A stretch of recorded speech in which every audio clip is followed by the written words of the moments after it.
Welcome to പ്രീതിസ് മന്ന kitchen. ഇന്ന് നമ്മൾ തയ്യാറാക്കാനായിട്ട് പോകുന്നത് ബീഫ് കട്ട്ലേറ്റ് ആണ്. അതിനുള്ള ഇൻഗ്രീഡിയൻസ് ഒക്കെ ഞാനിവിടെ റെഡിയാക്കി വെച്ചിട്ടുണ്ട്. 1/2 കിലോ ബീഫ് വെച്ചാണ് നമ്മൾ ഈ കട്ട്ലേറ്റ് തയ്യാറാക്കുന്നത്. വലിയ തുണ്ടമായിട്ടിട്ട് വേവിച്ചിട്ട് മുറിച്ച് വെച്ചിരിക്കുന്ന കഷ്ണങ്ങളാണിത്. അപ്പോൾ ഇത് വേവിച്ചപ്പോൾ ഒരു പിഞ്ച് ഉപ്പിട്ട് മാത്രമാണ് വേവിച്ചിരിക്കുന്നത്. പെരിഞ്ജീരകമോ മസാലകളോ അല്ലെങ്കിൽ കുരുമുളക് പൊടിയോ അങ്ങനത്തെ ഒരു സാധനവും ഞാനിതിലേക്ക് ചേർത്തിട്ടില്ല. പിന്നെ അതിലേക്ക് ചേർക്കാൻ ആവശ്യമായിട്ടുള്ള ബാക്കി സാധനങ്ങൾ: സവാള, ഒരു വലിയ സവാള ഒരെണ്ണം, കൊത്തി അരിഞ്ഞിട്ടില്ല എന്നാൽ ചെറുതായിട്ട് അരിഞ്ഞെടുത്തത്, 2 വലിയ പച്ചമുളക് ഞുറുക്കി കനം കുറച്ച് അരിഞ്ഞു വെച്ചത്, കറിവേപ്പില 2 തണ്ട്, വെളുത്തുള്ളി ഒരു 1.25 ടേബിൾ സ്പൂണോളം വരും, 1.25 ടേബിൾ സ്പൂണോളം ഇഞ്ചിയും കൊത്തി അരിഞ്ഞത് എടുത്തിട്ടുണ്ട്. പിന്നെ നമുക്കിതിലേക്ക് ചേർക്കാൻ ആവശ്യമായിട്ടുള്ളതാണ് പൊട്ടറ്റോ പുഴുങ്ങിയത്. അപ്പോൾ ഇത് മൈക്രോവേവിൽ വെച്ച് വേവിച്ചെടുത്ത് വെച്ചിരിക്കുന്ന പൊട്ടറ്റോയാണ്. കട്ട്ലേറ്റ് മുക്കി പൊരിക്കാൻ വേണ്ട ആവശ്യത്തിനുള്ള മുട്ട, പിന്നെ നമ്മുടെ ബ്രെഡ് ക്രംസ് നിങ്ങൾക്ക് പച്ച ബ്രെഡ്, നോർമൽ ബ്രെഡ് നിങ്ങൾക്ക് മിക്സിയിലിട്ട് പൊടിച്ച് എടുക്കാവുന്നതാണ്. അതുപോലെ ബിസ്ക്കറ്റ്, മധുരമില്ലാത്ത ബിസ്ക്കറ്റ് പൊടിച്ചെടുക്കാം. ബ്രെഡ് ക്രംസ് ആയിട്ട് മേടിക്കാൻ കിട്ടും. ബാക്കിയുള്ള മസാലകൾ ഓരോന്നും ചേർക്കുന്ന വഴിക്ക് തന്നെ പറയുന്നതായിരിക്കും. അപ്പോൾ ഈ കട്ട്ലേറ്റ് നമ്മൾ ഉണ്ടാക്കാൻ തുടങ്ങുന്നതിന് മുമ്പ് എനിക്ക് 1-2 കാര്യങ്ങൾ ഞാൻ ചെയ്യുന്ന രീതിയിൽ എനിക്ക് പ്രത്യേകിച്ച് പറയാനുള്ളത് ബീഫിൻ്റെ കാര്യവും പൊട്ടറ്റോയുടെ കാര്യവുമാണ്. ഒന്ന്, നമ്മൾ എത്രമാത്രം ബീഫ് എടുക്കുന്നോ അതിൻ്റെ പകുതിയോ അല്ലെങ്കിൽ ഒരല്പം കൂടെ കൂടുതലായിട്ടോ നിങ്ങൾ പൊട്ടറ്റോ എടുക്കാവുള്ളൂ. ഈക്വലായിട്ട് എടുത്തു കഴിഞ്ഞാൽ ഒരുപാട് പൊട്ടറ്റോ കൂടിപ്പോകും. അപ്പോൾ കിഴങ്ങിൻ്റെ അളവ് കുറയ്ക്കുന്നതാണ് നല്ല ബീഫ് കട്ട്ലേറ്റിന് നല്ലത്. കാരണം നമ്മൾ കൂടുതൽ ബീഫ് കടിക്കുവാണെങ്കിലല്ലേ ബീഫ് കട്ട്ലേറ്റിൻ്റെ ഒരു ടേസ്റ്റ് ഉണ്ടാകത്തുള്ളൂ.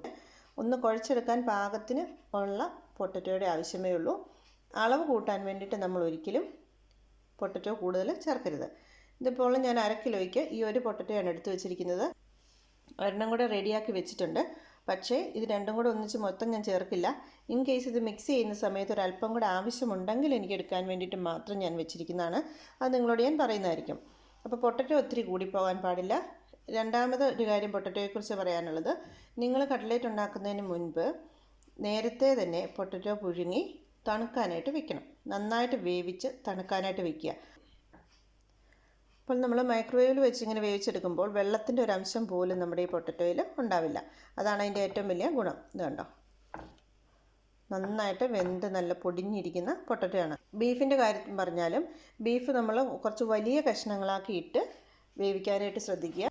എന്താണ്, ഞാൻ മിക്സിയിലിട്ട് പൊടിച്ചുകൊണ്ട് വന്നിട്ടുണ്ട്. കണ്ടോ, നല്ല നാര് പോലെയാണ് ഇത് പൊടിച്ചിരിക്കുന്നത്. ഒരുപാട് വലിയ നാരല്ല, എന്നാൽ ചെറിയ നാര് പോലെ. ഇതിപ്പം നമ്മൾ കട്ട്ലറ്റിൽ നമ്മളിത് ഇടയ്ക്കിടയ്ക്ക് കടിക്കും. ആ പരുവത്തിന് വേണം നമ്മളിത് പൊടിച്ചെടുക്കാനേ.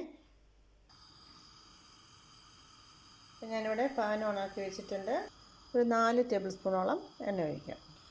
എണ്ണ ചൂടായി കഴിയുമ്പോൾ ഒരു 1/2 ടീസ്പൂണോളം കടുക് ഇട്ടൊന്ന് പൊട്ടിക്കാം.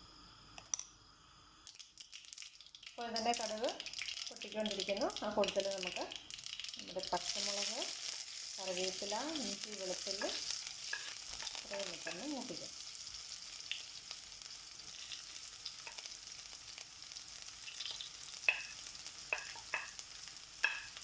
എല്ലാം നന്നായിട്ട് ചെറുതായിട്ട് അരിയണം കേട്ടോ. ഓക്കെ, അതൊക്കെ ഒന്ന് പകുതി വാടി കഴിയുമ്പോൾ നമ്മുടെ അരിഞ്ഞ് വെച്ചിരിക്കുന്ന സവോളയും കൂടെ ഇതിലേക്കിടാം. ഇനി ഒരല്പം ഉപ്പ് നമുക്ക് ഇതിലേക്കിട്ട് കൊടുക്കാം. നന്നായിട്ട് വഴറ്റിയെടുക്കണം കേട്ടോ. അപ്പോൾ ഇതേണ്ട നമ്മുടെ സവോളയും ഇഞ്ചിയും വെളുത്തുള്ളിയും എല്ലാം നന്നായിട്ട് വാടിയിട്ടുണ്ട്. ഒരു ശകലം പോലും പച്ചച്ചുവയില്ലാത്ത രീതിയിൽ വാടിയിട്ടുണ്ട്. ഒരുപാട് മൂപ്പിച്ച് ഉണക്കി കളയണ്ട, പക്ഷെ നന്നായിട്ടത് വഴലണം, അത്രയും മാത്രം ചെയ്താൽ മതി. അപ്പോൾ അതങ്ങനെ ആയിട്ടുണ്ട്. ഇനി നമുക്ക് മസാലപ്പൊടികൾ ഓരോന്നായിട്ട് ചേർത്ത് കൊടുക്കാം. 1/2 ടീസ്പൂണോളം മഞ്ഞൾപ്പൊടി, 2 ടീസ്പൂൺ നിറയെ മുളക് പൊടി, 2 ടീസ്പൂൺ ഗരം മസാല, വളരെ കുറച്ച് കുരുമുളക് പൊടി, 1 ടീസ്പൂൺ മല്ലിപ്പൊടി. ഇതിനെ നന്നായിട്ടൊന്ന് മിക്സ് ചെയ്യാം.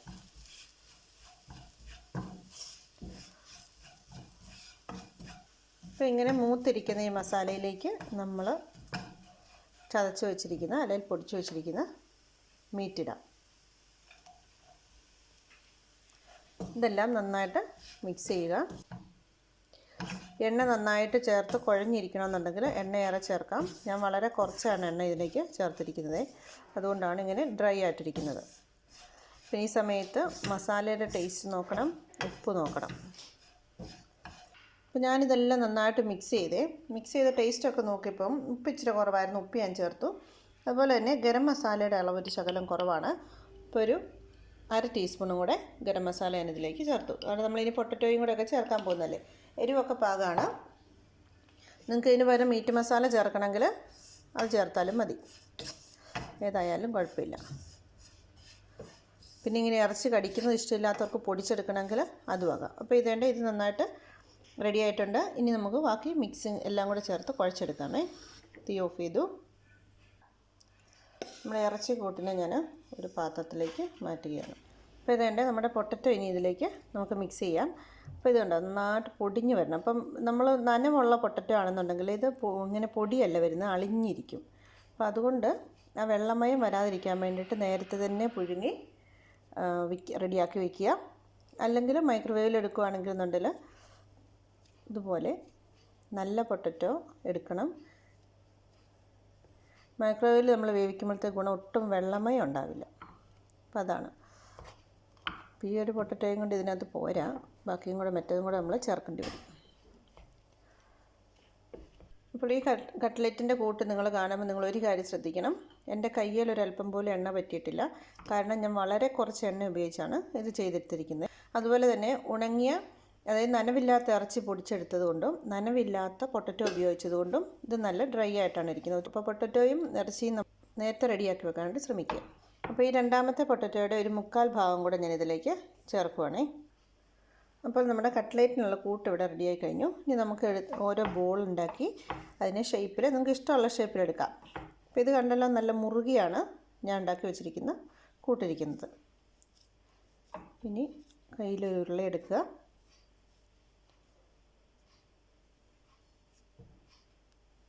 ഒന്ന് പരത്തുക. അതിന് ശേഷം നമ്മുടെ കൈവെള്ളയ്ക്കകത്ത് വെച്ച് ഷേപ്പ് കൊടുക്കുക. ഇനി നമ്മളിങ്ങനെ എടുക്കുന്ന സമയത്ത് വലിയ ഷേപ്പില്ലെങ്കിലും കുഴപ്പമില്ല. കാരണം നമ്മളിനി മുട്ടയൊക്കെ മുക്കി ബ്രെഡ് ക്രംസിലൊക്കെ മുക്കി കഴിയുമ്പോൾ ആ സമയത്ത് നമുക്ക് കൂടുതൽ ഷേപ്പ് കൊടുത്താൽ മതി. ഇപ്പം നമുക്ക് ഈ ഒരു ഷേപ്പിലെടുത്ത് വയ്ക്കാം. അതിന് ശേഷം നമുക്ക് നല്ല ഷേപ്പ് കൊടുത്തതിനെ റെഡിയാക്കി എടുക്കാം. അപ്പോൾ ഇത് മുഴുവൻ ചെയ്തുകൊണ്ട് വരട്ടെ. അതിന് ശേഷം നമുക്ക് ബാക്കി കാണാമേ. അപ്പോൾ ഇതെൻ്റെ ഇവിടെ ഇത്രയും കട്ട്ലേറ്റ് തന്നെ റെഡിയാക്കി വെച്ചിട്ടുണ്ട്. ഇനി നമുക്ക് മുട്ടയിലും ബ്രെഡ് ക്രംസിലും മുക്കി വയ്ക്കാം. 2 മുട്ട നന്നായിട്ട് അടിച്ച് പതപ്പിച്ച് വെച്ചിരിക്കുന്നതാണിത്. ഇത് നമ്മുടെ ബ്രെഡ് ക്രംസും. ഇനി നമുക്ക് ഓരോ കട്ട്ലേറ്റും എടുത്ത് ഇതിൽ മുക്കി ബ്രെഡ് ക്രംസ് മുക്കി മാറ്റി വയ്ക്കാം. മുട്ടയിൽ മുക്കുക. മുട്ടയിൽ മുക്കുന്ന കൈ നമ്മൾ ബ്രെഡ് ക്രംസിൽ മുക്കാൻ പാടില്ല. മറ്റേ കൈ നനവില്ലാത്ത കൈ കൊണ്ട് പൊടി ഇതിൻ്റെ മുകളിലേക്ക് വാരിയിടുക.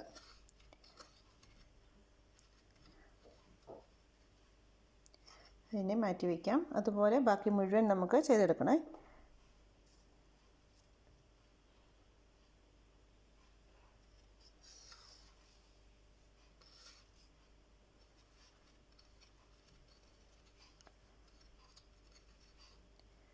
ഓക്കെ. അപ്പോൾ ഇതുപോലെ ബാക്കി മുഴുവൻ ചെയ്തതിന് ശേഷം നമുക്ക് വീണ്ടും കാണാം.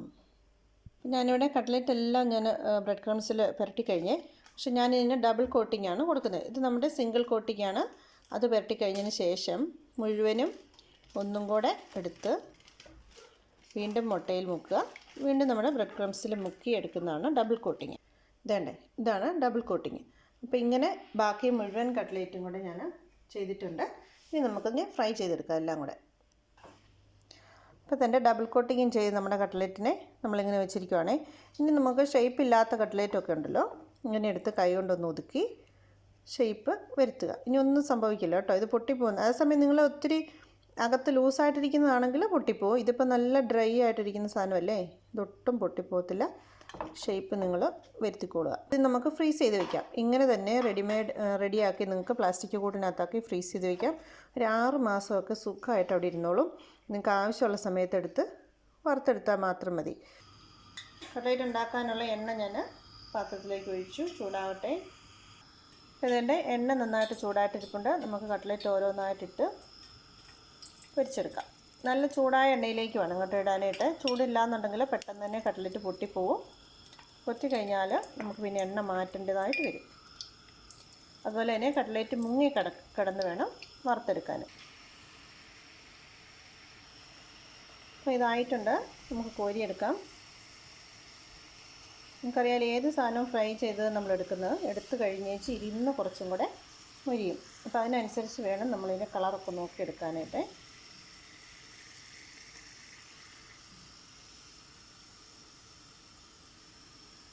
ഓക്കെ, അപ്പോൾ ഞാൻ ഇതുപോലെ ബാക്കി എല്ലാം കൂടെ വറുത്തെടുക്കട്ടെ. അതിന് ശേഷം ഞാൻ കാണിക്കാം.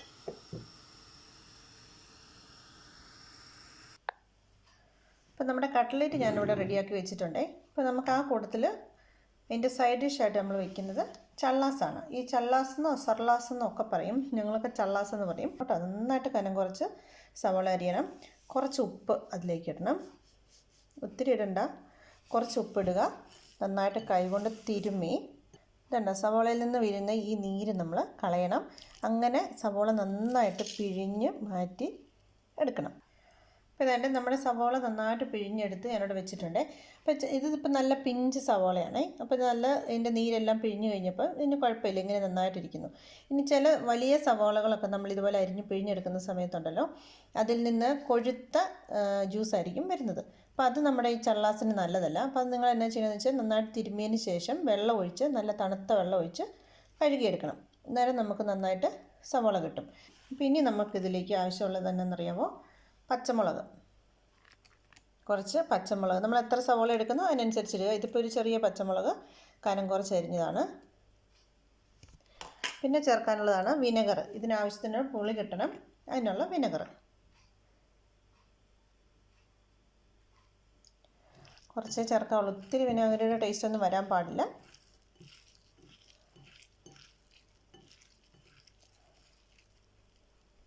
ഉപ്പ് നോക്കട്ടെ, നമ്മൾ ഉപ്പ് ചേർത്തല്ലേ തിരുമ്മിയത്, ഉപ്പിൻ്റെ കുറവുണ്ട്. അതുകൊണ്ട് കുറച്ചും കൂടെ ഉപ്പ് ഇതിലേക്ക് ചേർത്ത്. ഇത്രയേ ഉള്ളൂ, സിമ്പിളാണ്. ഇതാണ് പണ്ട് രീതിയിലുള്ള ചള്ളാസ് എന്ന് പറയുന്നത്. എന്നാൽ ഇപ്പോൾ നമ്മൾ അതിനകത്ത് ക്യാരറ്റ് ഗ്രേറ്റ് ചെയ്തതും അങ്ങനെ ഒക്കെ പല രീതികളിലൊക്കെ നമ്മൾ ചെയ്യാറുണ്ട്. പക്ഷേ ഇതൊന്നുമല്ല, ഇത് സിമ്പിളായിട്ട് കട്ട്ലേറ്റിൻ്റെ ചള്ളാസ് എന്ന് പറയുന്നത് മുളക്, ഉള്ളി, വിനെഗറി മാത്രം ചേർത്ത് ഉണ്ടാക്കുന്നതാണ് നമ്മുടെയൊക്കെ നാട്ടിൽ കേട്ടോ. ഉപ്പും പുളിയും എല്ലാം പാകമാണ്. ഒരു കാര്യം ശ്രദ്ധിച്ചാൽ ഇതെല്ലാം പാകമായിരിക്കണം, അല്ലാണ്ട് വിനാഗിരി കൂടിപ്പോകാൻ പാടില്ല, ഉപ്പും കൂടിപ്പോകാൻ പാടില്ല, സവാള ഒരുപാട് കട്ടിയിലാകാൻ പാടില്ല. പിന്നെ ഇങ്ങനെ എന്താ പറയുക, അതിന് ഇഴുക്കലുണ്ടെന്നുണ്ടെങ്കിൽ നിങ്ങളിന്ന് സവാള കഴുകിയെടുക്കണം. ഇത്രയൊക്കെ കാര്യങ്ങളൊക്കെ ശ്രദ്ധിച്ചു കഴിഞ്ഞാൽ സൂപ്പർ ചള്ളാസ് നിങ്ങൾക്ക് കിട്ടും. ഓക്കെ, അപ്പോൾ നമുക്കിത് കട്ട്ലേറ്റിൻ്റെ കൂട്ടത്തിൽ വിളമ്പാം. അപ്പോൾ ഇതേണ്ടേ നമ്മുടെ സ്വാദിഷ്ടമായ കട്ട്ലേറ്റും ചള്ളാസും റെഡിയായി കഴിഞ്ഞു. ബീഫ് കട്ട്ലറ്റാണ്. ഈ ചള്ളാസ് നമുക്ക് ഏത് കട്ട്ലറ്റിൻ്റെ കൂട്ടത്തിൽ വേണമെങ്കിലും കഴിക്കാവുന്നതാണ് കേട്ടോ. വെജിറ്റബിൾ ആയാലും ഇനി ഫിഷ് ആയാലും ഏത് കട്ട്ലറ്റിനും യോജിക്കുന്ന ചള്ളാസാണിത്. നമ്മൾ പിള്ളേരൊക്കെ കെച്ചപ്പും മയനീസും ഒക്കെ കൂട്ടി കഴിക്കും. പക്ഷേ നാടൻ സ്റ്റൈൽ എന്ന് പറയുന്നത് ബീഫ് കട്ട്ലറ്റിന് ഇത് മസ്റ്റാണ്. ഈ ചള്ളാസ് സാധാരണ പിങ്ക് സവാളയാണ് ഉപയോഗിക്കാറ്. ഇതിപ്പോൾ എൻ്റെ കയ്യിൽ അവൈലബിൾ ആയിട്ടുള്ളത് വൈറ്റ് ഉണ്ടായിരുന്നുള്ളൂ, അതുകൊണ്ട് ഞാനിത് ഉപയോഗിച്ചെന്ന് മാത്രമേ ഉള്ളൂ. നല്ല കട്ട്ലറ്റാണ്. ഡബിൾ കോട്ടിങ് വേണമെന്ന് ഒരു നിർബന്ധവുമില്ല, സിംഗിൾ കോട്ടിങ് മതി. ഞാൻ ഡബിൾ ചെയ്തു എന്ന് മാത്രമേ ഉള്ളൂ കേട്ടോ.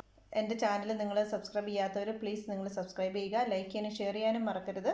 അതുപോലെ തന്നെ എൻ്റെ സൈഡിലുള്ള ബെല്ലൈക്കൺ അമർത്തുകയാണെന്നുണ്ടെങ്കിൽ ഞാൻ ഓരോ വീഡിയോസ് ഇടുമ്പോൾ നിങ്ങൾക്ക് അതിൻ്റെ നോട്ടിഫിക്കേഷൻ കിട്ടുന്നതായിരിക്കും. Thank you for watching.